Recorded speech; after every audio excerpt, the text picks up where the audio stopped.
구약성경 여호수아 17장입니다.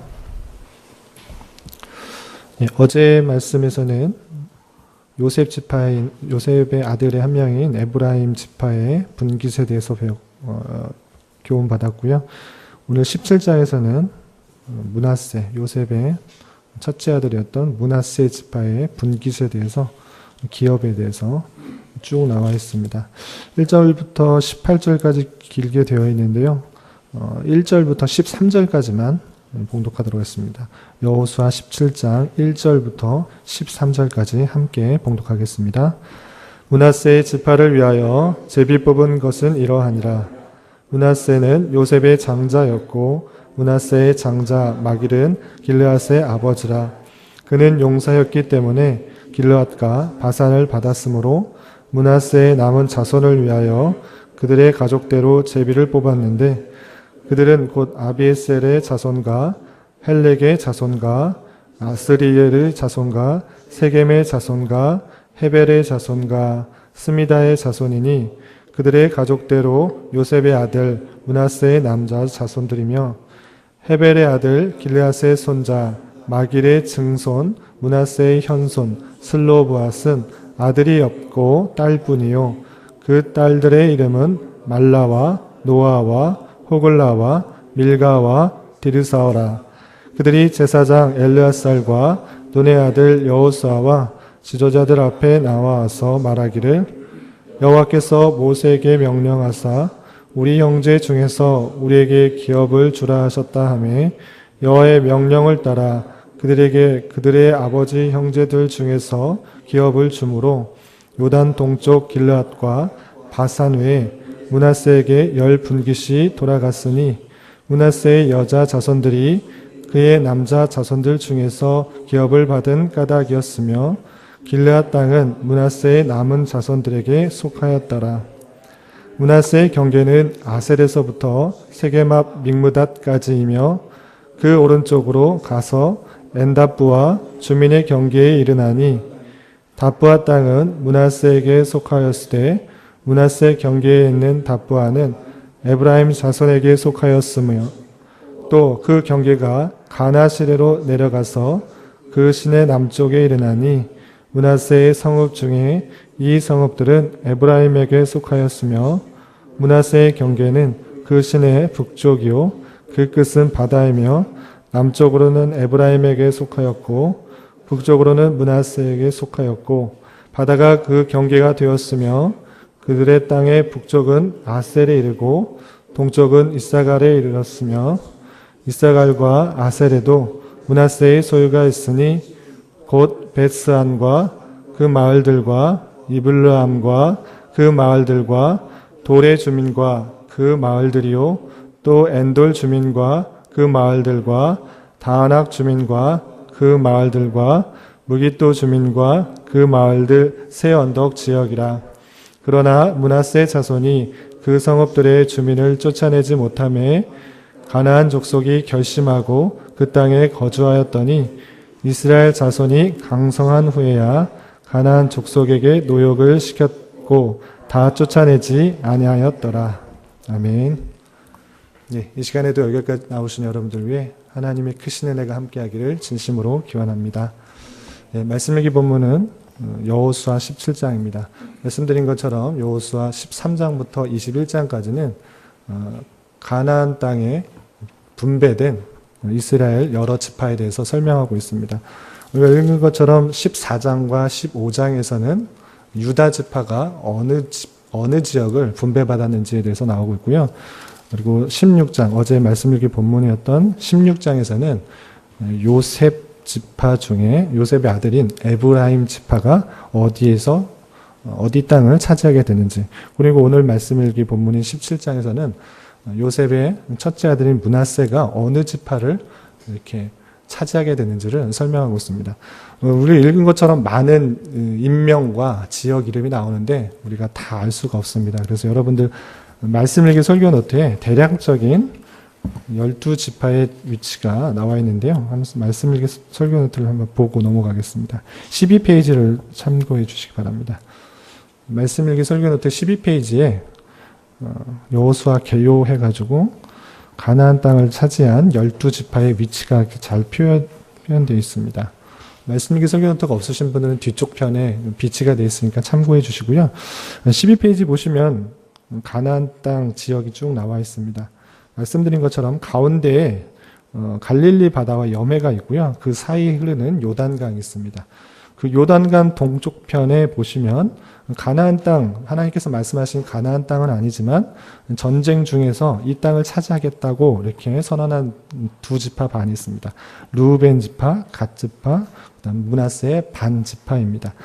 그쪽 지역을 제외하고 요단강을 지나서 하나님께서 약속하신 그 가나안 땅에 들어가서 정복 전쟁을 하고 또 제비를 뽑아서 나머지 9지파 반에게 땅을 분배하게 된 것입니다.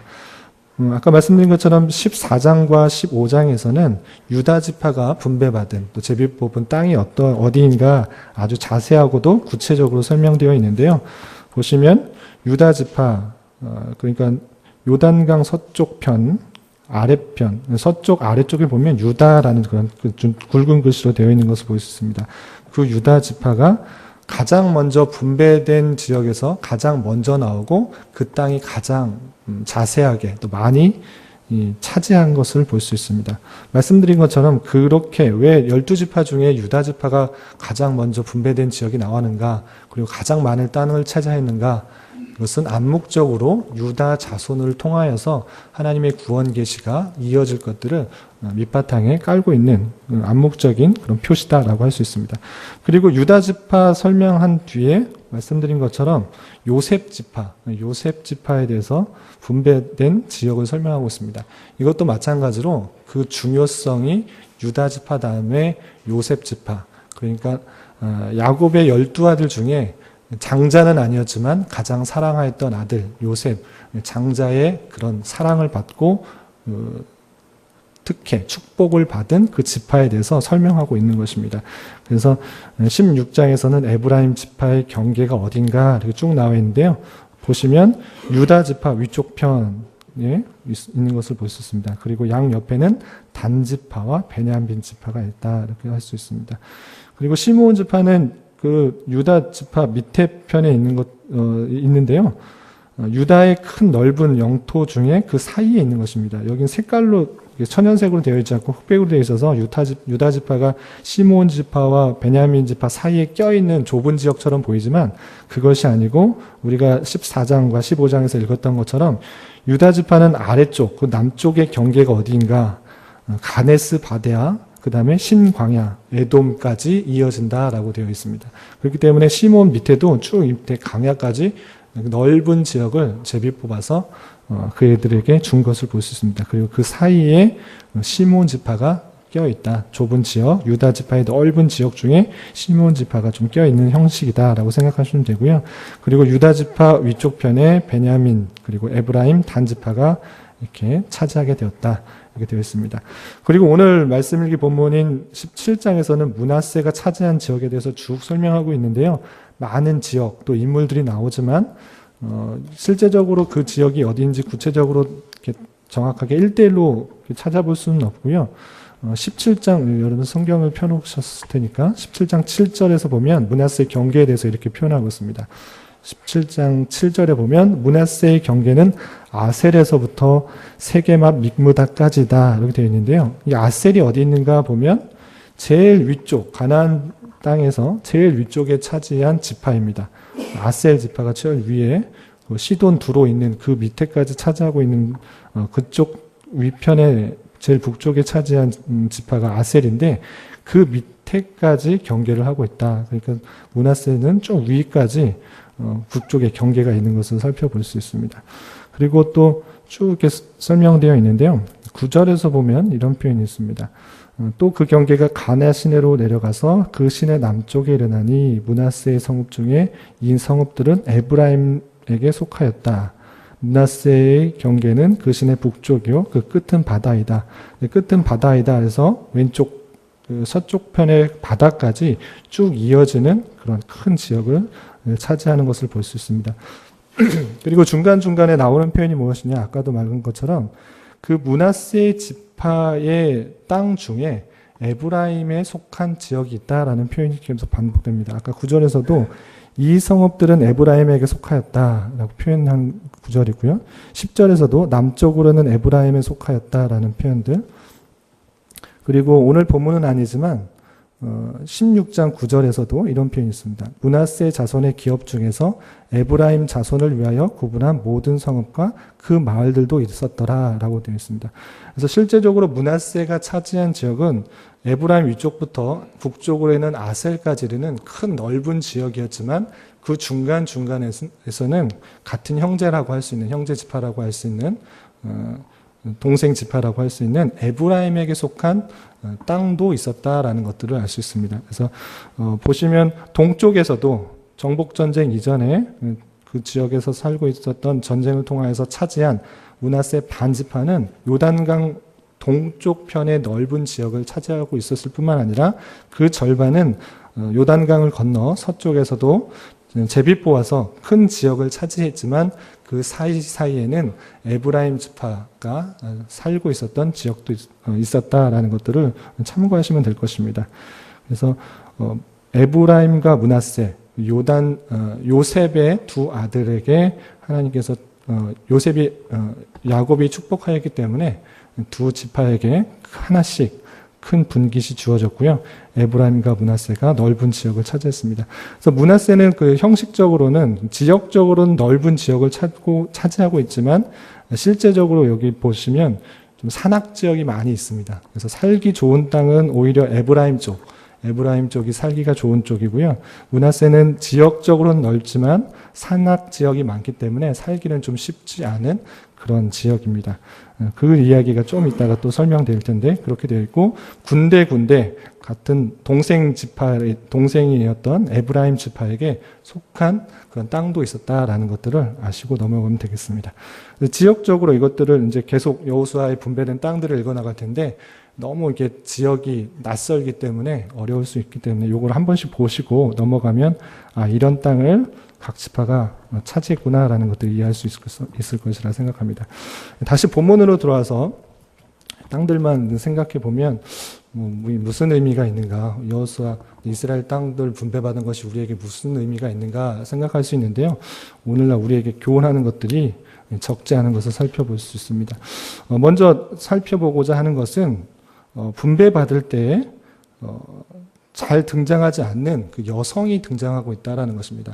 이스라엘 지파에게 분배될 때 기준이 무엇이냐면 각각의 아들들에게 그 아들의 수대로 분깃을 받아서 분배를 하게 됩니다. 그렇다면 이제 쉽게 생각할 수 있는 것은 무엇이냐면 만약에 나의 자손 중에 아들이 없고 딸만 있으면 어떻게 할 것인가? 이런 문제가 제기가 될 수 있습니다. 실제적으로 모세에게 하나님께서 말씀하셨을 때 각 지파에게 아들대로 그 분깃을 나눠 주어라. 제비 뽑아서 주어라. 이렇게 말을 했던 것입니다. 그럴 때 오늘 말씀에도 나오지만 므낫세의 현손인 5대 손인 슬로부아스라는 사람은 아들이 없었던 것입니다. 딸만 5이 있어서 문제가 제기되었습니다. 그렇다면 우리가 받을 분깃은 없습니까? 우리는 어떻게 살아야 됩니까? 이렇게 모세에게 질문을 하게 됩니다. 그럴 때 여호와 하나님께서 그들의 요청이 올바르다. 그들의 남자와 합당한 그런 분깃을 주어라 라는 말씀이 민수기에 나오게 됩니다. 여러분들 말씀일기 설교 노트에도 간략하게 잘 표현되어 있는데요. 민수기 27장에 슬로부앗의 딸들 5명의 딸들이 자신에게도 분깃을 요청하는 장면이 나오고요. 그것에 대해서 하나님께서 응답하는 말들이 민수기 27장 7절부터 11절에 나옵니다. 여러분들 말씀일기 설교 노트에 나와 있는 말씀을 제가 한번 읽어보겠습니다. 슬로부앗의 딸들이 말이 옳으니 너는 반드시 그들의 아버지 형제 중에서 그들에게 기업을 주어 받게 하되 그들의 아버지 기업을 그들에게 돌릴지니라. 만약에 아들이 없을지라도 딸들만 있을지라도 그 딸들에 해당되는 기업을 주어서 그 지파에 합당한 땅들을 그들에게 받게 하는 것이 하나님의 뜻이었고 그런 목적을 두었습니다. 그것이 영영한 판결의 규례가 되었습니다. 그리고 좀 부가적으로 설명을 하고 있는데요. 사람이 죽고 아들이 없으면 그의 기업을 딸들에게 돌리는 것이 가장 마땅한 것이고, 딸도 없으면 어떻게 하는가? 그의 기업을 그의 형제에게 주도록 이렇게 말씀하셨고요. 그의 아버지의 형제도 없으면 그 기업을 가장 가까운 친족에게 주어서 그 기업이 유지될 수 있도록 하는 것이 하나님의 뜻이었습니다. 그만큼 그 땅들에 대해서 각 지파에게 확실하게 분배되게 하였고, 그 분깃이 계속적으로 그 기업이 유지되도록 하였습니다. 그렇다면 이렇게 한번 생각해 볼 수 있습니다. 뭐 이렇게 구체적으로 생각하지 않으면 넘어갈 수도 있는 문제인데요. 만약에 딸들만 있어서 그들에게 기업이 주어졌는데, 그 딸들이 다른 지파와 결혼하면 그 기업은 어떻게 될 것인가? 그 지파에 받은 분깃이 다른 지파로 옮겨갈 것인가?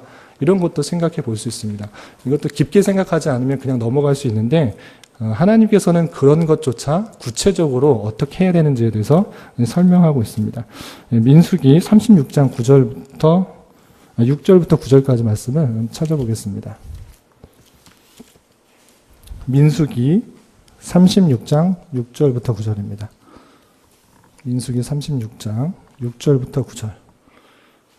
성경에는 여자에 대해서는 많은 표현들이 안 되고 있는데, 슬로브앗의 5딸들에 대해서는 여러 군데 반복적으로 표현되고 있습니다. 그만큼 중요성을 두고 있는데요. 민수기 36장 6절부터 9절까지 말씀을 제가 한번 읽어보겠습니다. 제가 읽어보겠습니다. 슬로브앗의 딸들에게 대한 여호와의 명령이 이러하니라. 이르시되 슬로브앗의 딸들은 마음대로 시집가려니와 오직 그 조상의 지파의 종족에게로만 시집갈지니, 그리하여 이스라엘 자손의 기업이 이 지파에서 저 지파로 옮기지 않고 이스라엘 자손이 다 각기 조상 지파의 기업을 지킬 것이니라 하셨나니, 이스라엘 자손 중 지파 중 그 기업을 이은 딸들은 모두 자기 조상 지파의 종족되는 사람의 아내가 될 것이나, 그리하여 이스라엘 자손이 각기 조상의 기업을 보존하게 되어 그 기업이 이 지파에서 저 지파로 옮기게 하지 아니하고 이스라엘 자손 지파가 각각 자기 기업을 지키리라. 예, 이 슬로브앗의 딸들, 아들이 없었기 때문에 그들에게 받은 분깃, 받은 기업이 다른 지파로 옮겨가지 않게 하기 위해서 하나님께서는 슬로브앗의 딸들에게 같은 지파와만 결혼하라라고 명령을 내리신 것입니다. 그렇기 때문에 그 지파에게 주어졌던 그 분깃, 그 기업은 다른 지파로 옮겨가지 않고 같은 지파 사람들만 결혼했기 때문에 계속적으로 그 지파의 경계가 유지되는 것을 볼 수 있습니다. 왜 이렇게 하나님께서는 그 분깃, 주어진 기업들을 유지하도록 하였는가? 심지어 왕이 요청하여도 거절할 수 있는 권리가 있었고요.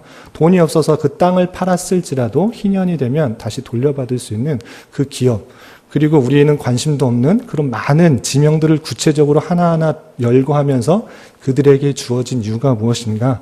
그것은 우리가 생각해야 될 것, 우리에게 주어진 참된 기업이 어떠한 것인가를 보여준 것입니다. 이 가나안 땅, 실제적으로 이스라엘 백성에게 가나안 땅은 눈에 보이는 그런 기업이었지만, 우리에게 있어서의 참된 기업은 무엇인가?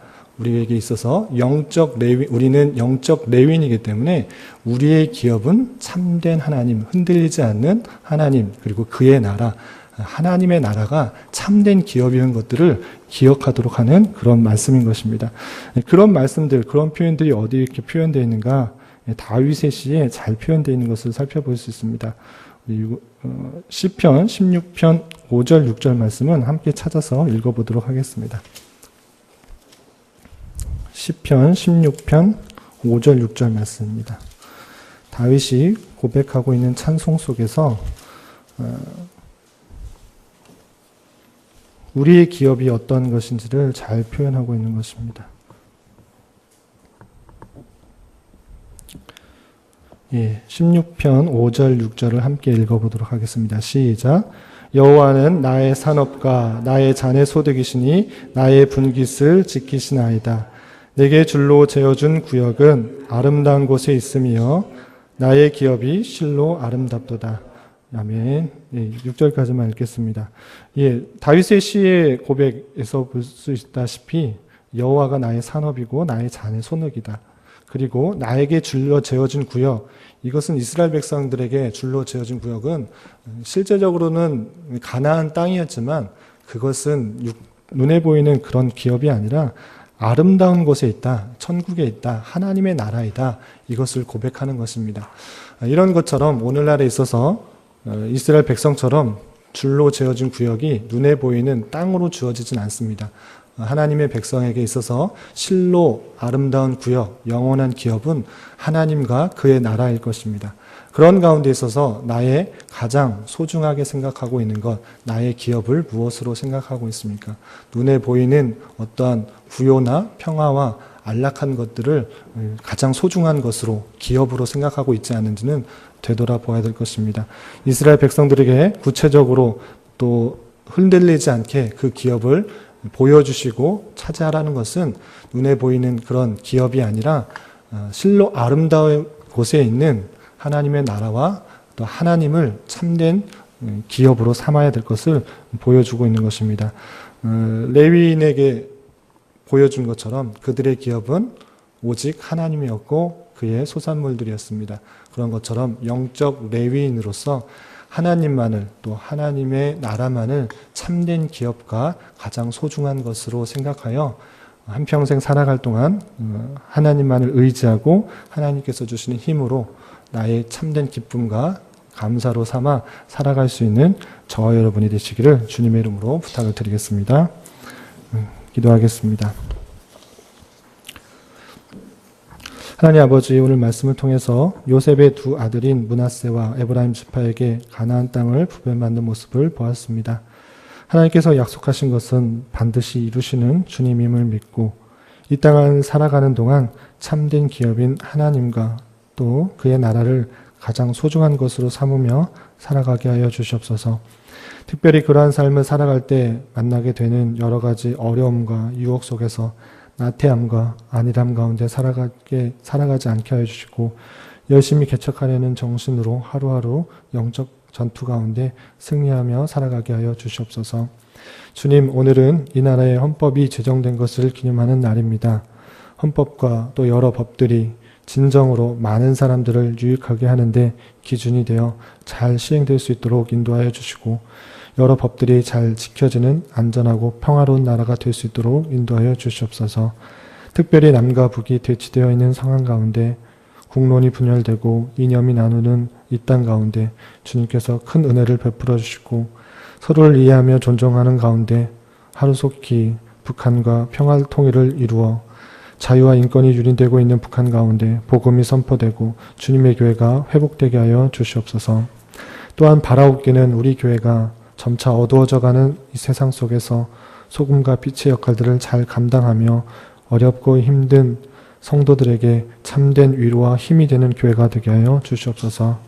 이를 위해 세워주신 담임 목사님 영육간에 강건하게 하여 주시며 교회 여러 가지 형편들을 잘 살펴 주님 주신 말씀으로 교회를 세워나가는데 부족함이 없도록 인도하여 주시옵소서.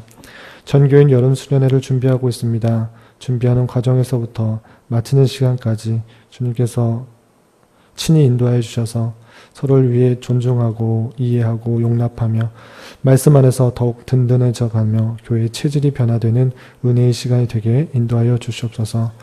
주님, 하루하루 육체적 고통 때문에 힘들어하는 여러 병약자들이 있습니다. 주님께서 친히 함께하여 주셔서 위로하여 주시고 주님의 선하신 인도하심을 경험하며 평강 가운데 감사의 고백이 늘 넘쳐나게 하여 주시옵소서. 주님, 이 시간 계속해서 각자 간구하는 음성 주님께서 들으시고 우리의 기대와 소망보다 훨씬 더 크게 역사하시는 하나님의 섭리들을 경험하게 하여 주시옵소서. 예수님의 이름으로 기도드리옵나이다. 아멘. 하늘에 계신 우리 아버지, 아버지의 이름을 거룩